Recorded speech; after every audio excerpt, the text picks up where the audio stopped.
I'll talk to Seán Crowe. 5 minutes. Thank you.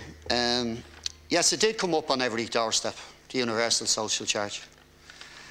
And people were angry. And yes, we are articulating that anger here tonight because it's wrong. People believed it was wrong. And that hasn't changed. People still believe it's wrong in relation to this new taxation. They believe it's wrong because they weren't given a choice. They see every day fraudsters and gamblers and speculators and bankers being bailed out. And they're still in the same situation. Everyone here tonight knocked on doors. They just promise more of the same. Not even Fianna Fáil promised more of the same. They said they were going to approach things differently.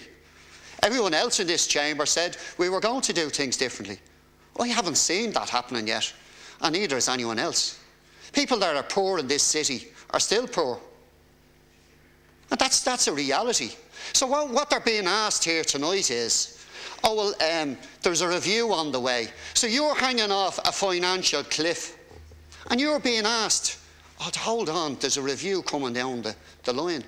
So kids are going to bed in this city hungry, and they're asked, oh, there's a review on the way, hang on in there.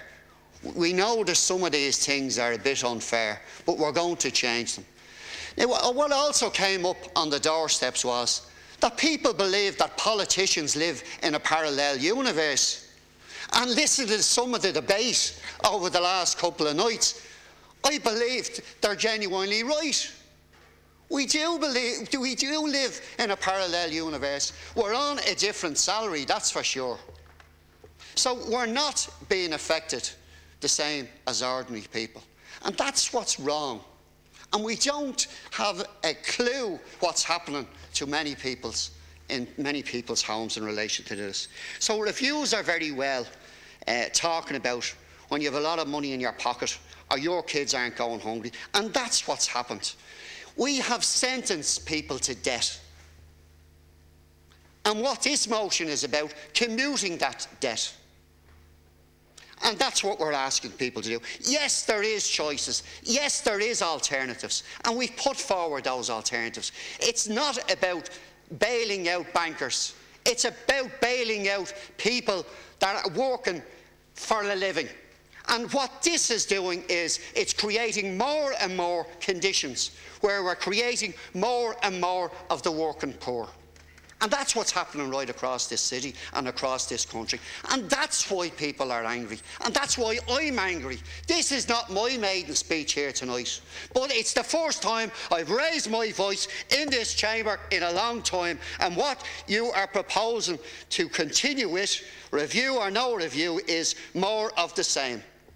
And as I said at the start, what you're talking about doing is crooks, fraudsters, speculators, gamblers are being bailed out, but no one is bailing out these ordinary working people, and that's what's wrong. So we need to bring about change. Unguaranteed bondholders in Anglo-Irish Bank were given 750 million by this state.